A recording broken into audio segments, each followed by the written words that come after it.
ചെമ്പകം പൂക്കുന്ന താഴ്വരയിൽ ഭാഗം 11. രണ്ടുപേരും ഒന്ന് വരുന്നുണ്ടോ? മാധവി മുറ്റത്ത് നിന്നും അകത്തേക്ക് നോക്കി വിളിച്ചു പറഞ്ഞു. മീരയും മീനുവും ധൃതിയിൽ വാതിൽ പൂട്ടി പുറത്തേക്കിറങ്ങി. രണ്ടും കൂടി വർത്താനം പറഞ്ഞിരുന്നോളും, വേഗം വായോ, ആളുകളെല്ലാം എപ്പോഴും പോയി. മാധവി പറയുന്നത് കേട്ട് മീരയും മീനുവും പരസ്പരം നോക്കി ചിരിച്ചു. എന്നിട്ട് മീനുവിന്റെ വക മീരയ്ക്കൊരു താക്കീതും നൽകി. ഒന്നും പറയേണ്ട ചേച്ചി, ഇപ്പൊ എന്ത് പറഞ്ഞാൽ നല്ല ചീത്ത കേൾക്കും, അതുകൊണ്ട് മൗനമാണ് ഏറ്റവും നല്ലത്. മീരയും അത് ശരിവെച്ചു. പിന്നെ നിങ്ങൾ താഴത്തുള്ള സാധനങ്ങൾ എടുത്തല്ലോ അല്ലേ? മാധവി ചോദിച്ചു. ഹാ, എടുത്തു വല്യമ്മേ, മീര മറുപടി പറഞ്ഞു. അവർ മൂവരും അമ്പലത്തിലേക്ക് നടന്നു. മാധവി ധൃതിയിൽ മുന്നിൽ നടന്നു. പിന്നാലെയായി മീരയും മീനുവും. ചേച്ചി, സാറ് വരുമോ? മീനു രഹസ്യമായി മീരയുടെ ചെവിയിൽ ചോദിച്ചു. വരുമെന്ന് ഉറപ്പ് പറഞ്ഞിട്ടുണ്ട്, കുറച്ചു കഴിഞ്ഞൊന്ന് വിളിച്ചു നോക്കാം, മീര പറഞ്ഞു. അവർ അമ്പലത്തിലെത്തിയതും താലമെടുക്കാനുള്ള ഒരുക്കങ്ങൾ തുടങ്ങിയിരുന്നു. മാധവി അവർക്കുള്ള താലങ്ങൾ ഒരുക്കി കൊടുത്തുകൊണ്ടിരിക്കുന്നതിനിടയിൽ രഞ്ജിത്തും അച്ഛനും അമ്മയും കൂടി അവിടെ എത്തി. മീരയെ കണ്ടതും രഞ്ജിത്തിന്റെ അമ്മ, മോളെ കണ്ട് എത്രയായി, കുറേ ദിവസമായി അങ്ങോട്ട് വരണമെന്ന് ഞാൻ രഞ്ജിത്തിനോട് പറയുന്നു, അവനൊരു ഒഴിവേ ഇല്ല ഇത്തവണ വന്നപ്പോൾ. അവൻ പോകുന്നതിന് മുമ്പ് എല്ലാവരും കൂടി ഒരു ദിവസം അങ്ങോട്ട് വായോ, നമുക്ക് ഈ പിള്ളേരെ പിടിച്ച് കെട്ടിക്കണ്ടേ? മാധവി പറഞ്ഞു. അതെന്തായാലും വരണമല്ലോ, ഇനി കാര്യങ്ങളെല്ലാം തീരുമാനിക്കണമല്ലോ, മാധവിയോട് രഞ്ജിത്തിന്റെ അമ്മ പറഞ്ഞു. വരുമ്പോൾ ഭക്ഷണം കഴിച്ചിട്ടേ പോകാവൂ, മാധവി പറഞ്ഞു. അവർ സംസാരിക്കുന്നത് കേട്ട് രഞ്ജിത്തും മീരയും പരസ്പരം നോക്കി. രഞ്ജിത്തെ, നിന്റെ ഷർട്ട് സൂപ്പർ, ചുള്ളനായിട്ടുണ്ട്, മീര പറഞ്ഞു. അല്ലെങ്കിലും ഞാൻ എപ്പോഴും ചുള്ളൻ തന്നെയല്ലേ? അയ്യേ, അത്രയ്ക്കൊന്നുമില്ല, ഷർട്ട് സൂപ്പർ, പക്ഷെ രഞ്ജുവേട്ടന് ചെയ്യുന്നില്ല, മീനു പറഞ്ഞു. അയ്യോ, എന്തൊരു അസൂയാടി പെണ്ണേ നിനക്ക്, നിന്റെ കണ്ണ് മഞ്ഞപ്പിത്തമായിരിക്കും. മഞ്ഞപ്പിത്തം പിടിച്ച രഞ്ജുവേട്ടനാ, അല്ലെങ്കിൽ ഇങ്ങനെ തനിക്ക് ചേരാത്തൊരു ഷർട്ട് എടുക്കുമോ? അമ്പലത്തിൽ വെച്ച് രണ്ടും കൂടി ഒന്ന് നിർത്തുന്നുണ്ടോ? കഴിഞ്ഞ ജന്മത്തിൽ ഇവർ രണ്ടുപേരും അമ്മായിയമ്മയും മരുമകളാണെന്നാ തോന്നുന്നത്, അതായിരിക്കും ഈ ജന്മത്തിൽ ഇവർ ഇങ്ങനെ, മീര പറഞ്ഞു. മീര പറഞ്ഞത് കേട്ട് എല്ലാവരും ചിരിച്ചു. കുറച്ചു കഴിഞ്ഞപ്പോൾ എല്ലാവരും താലവും എടുത്ത് അമ്പലത്തിൽ നിന്ന് പുറത്തേക്ക് ഇറങ്ങാൻ തുടങ്ങി. മീരയുടെ കയ്യിൽ നിന്നും ഫോൺ വാങ്ങിച്ച് മീനു കാർത്തികിനെ ഒന്ന് കൂടി വിളിച്ചു ചോദിച്ചു. സാർ എന്താ പറഞ്ഞത്? അവർ വരില്ലേ? മീര ചോദിച്ചു. അവർ ഇപ്പം എത്തും, അമ്പാട്ടുപറമ്പ് കഴിഞ്ഞു എന്നാ പറഞ്ഞത്, ഇവിടെ എത്തുമ്പോൾ വിളിക്കാൻ പറഞ്ഞിട്ടുണ്ട്. അവർ വരുമ്പോൾ വിളിക്കാമെന്ന് പറഞ്ഞിട്ടുണ്ടല്ലോ, എന്നാൽ നമുക്ക് പോയി വരിയിൽ കയറി നിൽക്കാം.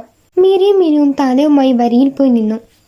മാധവിയും രഞ്ജിത്തിന്റെ അമ്മയും താലമെടുക്കുന്നവരുടെ പിന്നിൽ പോയി നിന്നു. രഞ്ജിത്ത് കൂട്ടുകാരുമായി വാദ്യമേളക്കാരോടൊപ്പം നിന്ന് ആവേശത്തോടെ തുള്ളുന്നത് കണ്ട്, ചേച്ചി, രഞ്ജുവരനെ ചെണ്ടക്കാരൻ്റെ ഒപ്പം നിന്ന് തുള്ളുന്നത് നോക്കിയേ, ആവേശം കണ്ടിട്ട് അയാൾ നിന്ന് ചെണ്ട തട്ടിയെടുക്കുന്ന മട്ടുണ്ടല്ലോ, മീനു പറഞ്ഞത് കേട്ട് മീര ചിരിച്ചു.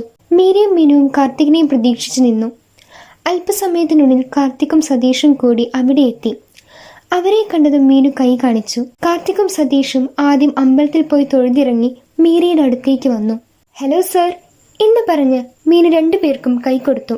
വല്യമ്മേ, ഇത് കാർത്തിക് സാർ, ഇത് സതീഷ് സാർ, അവരെ ചൂണ്ടിക്കാണിച്ചുകൊണ്ട് മീര അവരെ പരിചയപ്പെടുത്തി. കാർത്തിക് സാറെ പറ്റി ഞാനൊന്ന് പറഞ്ഞിരുന്നില്ലേ? മീര മാധവിയോട് പറഞ്ഞു. കോട്ടയത്ത് നിന്ന് വന്ന സാറല്ലേ?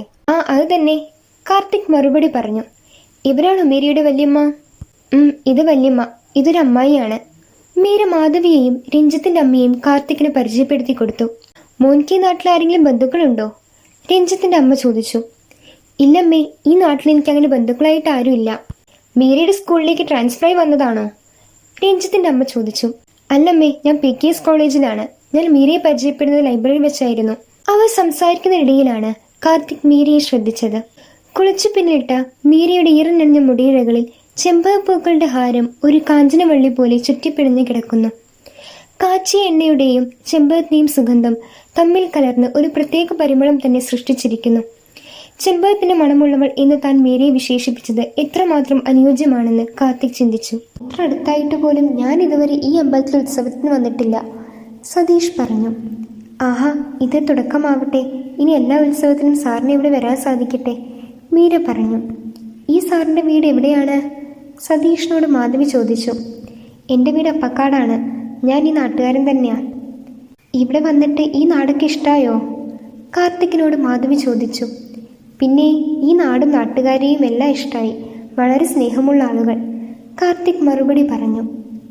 സാർ എവിടെയാണ് താമസിക്കുന്നത്? വീടെടുത്തിട്ടുണ്ടോ? വീടൊന്നും ശരിയായിട്ടില്ല, ഇപ്പം കോളേജ് ഹോസ്റ്റലിലാണ് താമസിക്കുന്നത്. മോൻ ആരൊക്കെയുണ്ട്? രഞ്ജിത്തിന്റെ അമ്മ ചോദിച്ചു. അമ്മയും പെങ്ങളും മാത്രമേ ഉള്ളൂ, പെങ്ങളുടെ വിവാഹം കഴിഞ്ഞു, ഇപ്പം അമേരിക്കയിലാണ്. കാർത്തിക് പറഞ്ഞു തീരുന്നതിന് മുൻപേ അടുത്ത ചോദ്യം ഉയർന്നു. അപ്പോൾ മോൻ്റെ വിവാഹം കഴിഞ്ഞിട്ടില്ലേ? ഇല്ലമ്മേ, എൻ്റെ അമ്മ കാര്യമായി ശ്രമിക്കുന്നുണ്ട് എത്രയും പെട്ടെന്ന് എൻ്റെ കല്യാണം നടത്താൻ. വിവാഹം കഴിഞ്ഞിട്ടില്ലെന്ന് കാർത്തിക് പറഞ്ഞതും ചേച്ചി ഒരു ചാൻസ് ഉണ്ട്, ആളിപ്പോഴും സിംഗിളാ. മീനു മീരയോട് രഹസ്യമായി പറഞ്ഞതും മീര അവൾക്ക് ഒരു നുള്ളു വെച്ചു കൊടുത്തു. അമ്മമാർക്കേ അറിയൂ അതിൻ്റെ വേദന. കല്യാണപ്രായമായ മക്കൾക്കൊരു കൂട്ട് കണ്ടെത്തുന്നതുവരെ അമ്മമാർക്കൊരു സമാധാനം ഉണ്ടാകില്ല എന്ന് പറഞ്ഞുകൊണ്ട് അമ്മ ഇവിടെയുണ്ടോ അതോ കോട്ടയത്തോ? മാധവി ചോദിച്ചു. അമ്മ ഇപ്പോൾ പെങ്ങളുടെ കൂടെ അമേരിക്കയിലാണ്. അവൾക്ക് 4th മന്താണ്. ഡോക്ടർ ഫുൾ റെസ്റ്റ് പറഞ്ഞിരിക്കുക. മോളെ മീനു, രഞ്ജിത്തിനെ ഇവിടെയൊന്നും കാണാനില്ല. നീ ഒന്ന് ഫോൺ വിളിച്ച് ഇങ്ങോട്ട് വരാൻ പറയൂ, ഇവർക്കൊരു കൂട്ടാകുമല്ലോ, രഞ്ജിത്തിൻ്റെ അമ്മ പറഞ്ഞു. മീനു ഫോൺ എടുത്ത് രഞ്ജിത്തിനെ വിളിച്ചു. അവരുടെ അടുത്തേക്ക് വരാൻ ആവശ്യപ്പെട്ടു. രഞ്ജിത്ത് എത്തിയതും മോനെ, ഈ സാറ് നമ്മുടെ നാട്ടിലേക്ക് ട്രാൻസ്ഫർ ആയി വന്നതാ, മീരയുടെ സുഹൃത്താണ്, മാധവി രഞ്ജിത്തിനോട് പറഞ്ഞു. ഹായ് സർ, ഞാൻ രഞ്ജിത്ത്, മീരയുടെ കസിനാണ് എന്ന് പറഞ്ഞ് രഞ്ജിത്ത് കാർത്തിക്കിന് കൈ കൊടുത്തു. Hello, I M Karthik. തുടരും. ഈ ഭാഗം ഇഷ്ടമായാൽ തീർച്ചയായും ലൈക്ക് ചെയ്യൂ. നിങ്ങളുടെ അഭിപ്രായങ്ങൾ താഴെ കമൻറ്റ് ചെയ്യൂ. കൂടുതൽ വീഡിയോസിനായി ഈ ചാനൽ സബ്സ്ക്രൈബ് ചെയ്യൂ.